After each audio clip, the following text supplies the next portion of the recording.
Hello, I am Lavanya. Welcome to Yuvraj Infotainment channel. సెలూన్లో జుట్టు కత్తిరించుకున్నాక ఆ cut చేసిన జుట్టు ఏమవుతుంది? ఎక్కడ కడుతుందో తెలుసా? నిజానికి కట్ చేశాక జుట్టు అంటే డస్ట్బిన్లో పడేసే చెత్త. కానీ హెయిర్ ట్రేడర్స్కి మాత్రం జుట్టుతో వ్యాపారం చేసేవారికి అది బంగారంతో సమానం. మరీ ముఖ్యంగా మన ఇండియాలో జుట్టు అంటే బంగారం కంటే ఎక్కువనే చెప్పాలి. ఎందుకంటే జుట్టుకి బయట ప్రాంతాల్లో అంటే బయట దేశాల్లో గిరాకీ చాలా చాలా ఎక్కువగా ఉంది. మరీ ముఖ్యంగా భారతీయుల జుట్టు అంటే విదేశాల్లో చాలా డిమాండ్. మరి ఆయా విదేశాల్లో ఏ దేశం మన భారతదేశం నుంచి జుట్టును అధికంగా కొంటుందో తెలుసా? చైనా. అవును, చైనాలో భారతీయుల జుట్టుకి ఎంత డిమాండ్ ఉందంటే ఆఖరికి స్మగ్లింగ్ చేసి కూడా జుట్టును ఎత్తుకుపోతున్నారు. ఇటీవలే భారతదేశం నుంచి చైనాకు స్మగ్లింగ్ అవుతున్న జుట్టును పట్టుకున్నారు. ఇంతకీ ఈ పట్టుబడిన జుట్టు విలువ ఎంతో తెలుసా? $1 బిలియన్. ఈ జుట్టును స్మగ్ల్ చేస్తున్నటువంటి వాహనాలను వారు పట్టుకున్నారు. హ్యూమన్ హెయిర్ రాకెట్ ని మన హైదరాబాద్ కేంద్రంగా సాగుతున్నట్టుగా గుర్తించారు. యథేచ్ఛగా దశాబ్దాలుగా ఈ హ్యూమన్ హెయిర్ స్మగ్లింగ్ అనేది కొనసాగుతోందని చెప్పాలి. ఎన్ఫోర్స్మెంట్ డైరెక్టరేట్ ఈడీ ఈ జుట్టుకు సంబంధించినటువంటి జరుగుతున్నటువంటి స్మగ్లింగ్ కంప్లైంట్ ని ఇదివరకే నమోదు చేసింది. మనీ లాండరింగ్ కేసులను కూడా దాఖలు చేసింది.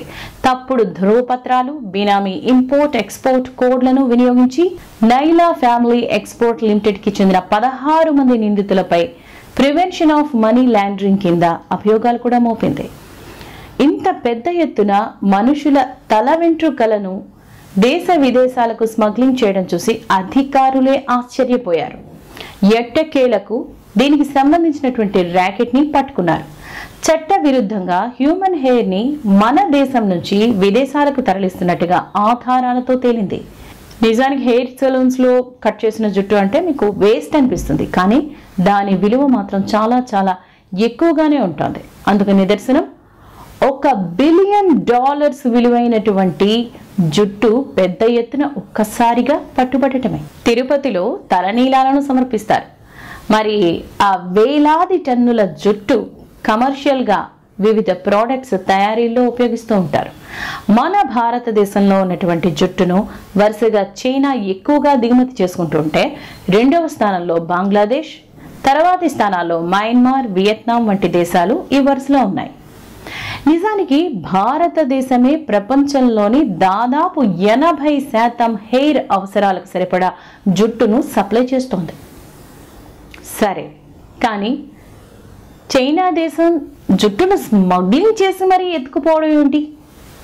ఎందుకు చైనాకి ఇంతగా అవసరం పడింది అని ప్రశ్నిస్తే రకరకాల కారణాలు కనిపిస్తాయి. అందులో ఒకటి, చైనాలోని మిలీనియల్స్లో అంటే 1900 అండ్ 1980s పుట్టినటువంటి ప్రజలకు ఎక్కువ శాతం బట్టతల వస్తోంది.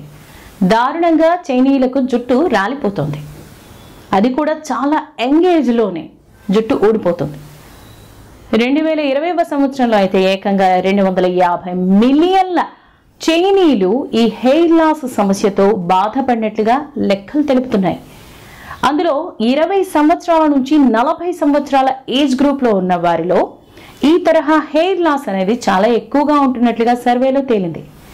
ఈ కారణంగా చాలా చైనీయులకు విగ్గుల అవసరం పడింది. దాంతో విగ్గుల తయారీదారులకు ఇండియన్ హెయిర్ అనేది చాలా మంచి ఆప్షన్గా తోచింది. ఎందుకంటే ఇండియా నుండి ఎగుమతి అయినటువంటి జుట్టు అనేది క్వాలిటీ చాలా బాగుంటుంది, చాలా తేలికగా ఉంటుంది, కాస్త వంపు తిరిగి చాలా ఒత్తుగా కనిపిస్తూ ఉండటంతో తయారీదారులు ఇండియన్ హెయిర్నే ఎక్కువగా ప్రిఫర్ చేస్తున్నారు.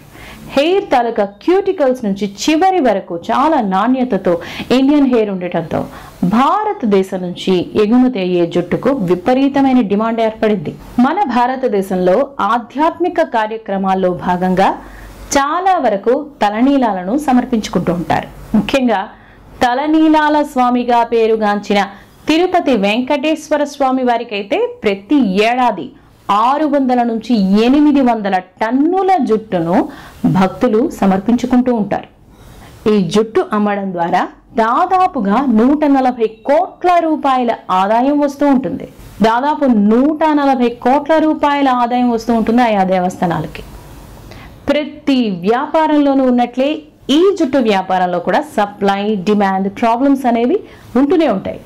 చైనాలో ఉన్న డిమాండ్కి తగ్గట్టుగా సప్లై లేకపోవడంతో అక్కడి చైనీయులు లోకల్ ఏజెంట్ల సహాయంతో అక్రమంగా జుట్టును భారతదేశం నుంచి స్మగ్లింగ్ చేయడానికి పూనుకున్నారు.